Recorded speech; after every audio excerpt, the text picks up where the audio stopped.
dari tim di daerah, ada indikasi kejanggalan-kejanggalan dalam proses pilkada kali ini, baik itu yang menyangkut dengan jumlah yang datang ke TPS dengan jumlah yang terdaftar sebagai pemilih. Nah, ini ada kejanggalan-kejanggalan yang tim kami sedang melakukan verifikasi dan validasi. Kemudian ada juga indikasi-indikasi yang mengganggu proses pelaksanaan pemungutan suara di TPS. Bahkan ada yang mengatakan ada dugaan semacam intimidasi yang kami juga perlu verifikasi.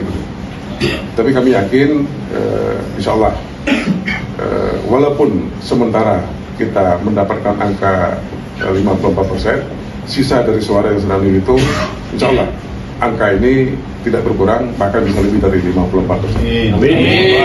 Paslon 01 ini bisa memenuhi apa yang menjadi keinginan dari rakyat Aceh. Dan itu yang perlu kami sampaikan, dan semua kita kompak, semua kita solid, dan kita terima kasih kepada seluruh rakyat Aceh yang telah memberikan kepercayaan begitu besar kepada paslon 01 di tingkat provinsi untuk pilkada pemilihan gubernur dan calon wakil gubernur. Saya kira itu sementara yang bisa saya sampaikan.